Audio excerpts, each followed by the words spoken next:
大家好啊，我係林偉財。Hello， 大家好，我係培正 Spencer。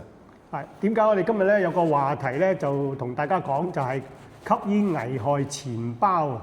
點解會危害到錢包咧？就原因我哋喺2月5號咧就去到勞工處嗰度開會咧，就討論咧一條新嘅條例，就係地盤禁煙條例。咁咧佢勞工處咧會引用咧建築物地盤安全嘅規例去檢控我哋嘅承建商。咁最高嘅罰款咧就係40萬。咁對於另外工人咧，最高嘅罰款咧就15萬。咁另外咧，或者工人咧就會用一個定額罰款，就3000蚊嘅。咁而裏邊咧會上嘅討論咧，就好多我哋嘅商會啊，同埋啲學會咧都提出有啲疑惑啊問題嘅。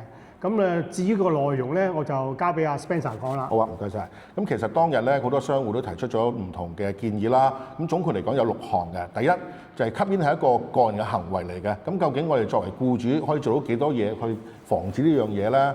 第二，咁大家都清楚，我哋咧係一個地盤裏邊嘅負責人。但係其實個地盤裏邊咧，其實仲好多業主啊、RE 啲人嘅。咁我哋如果真係見到嘅時候，我哋應該係點樣去督佢背脊？係好難嘅，係咪？咁啊，另外就係話喺地盤裏邊，其實會唔會一啲嘅指引之下，或者一個規範之下，可以設立一啲嘅吸煙區或者吸煙房咧？咁樣。咁啊，第4樣就係話勞工處都成日提出咧，就話一個合理可行情況之下去防止到員工食煙啊。咁究竟咩叫合理可行咧？咁呢度我哋都希望佢哋能夠咧有啲嘅指引俾到我哋嘅。咁第5樣咧就係話其實吸煙既然係一個個人行為啦，會唔會除咗罰款之外，我哋再加一啲嘅改進課程啊、健康課程啊，由根本開始咧去改善佢哋嗰個嚟避免呢個吸煙嘅習慣咧咁樣。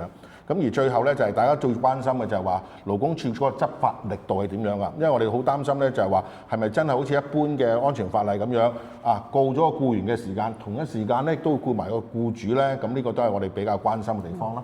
係啦。咁以上咧就係我哋上次開會咧大致上咧嘅意見嚟嘅。咁如果各位會員聽咗呢條片之後，你有另類嘅意見，又或者你有啲即係更加好嘅建議嘅話，希望你睇完呢條片之後咧，喺呢條片嘅下邊留低你嘅意見俾我哋。咁我哋咧就會將你啲意見咧就轉達翻俾勞工處去參考嘅。好，咁最後尾咧就踏入馬年啦。咁我哋咧喺呢度同各位會員拜個年。好。咁祝大家馬年一馬當先啦。好，咁啊作為安全人員就祝大家出入平安啦。好，拜拜。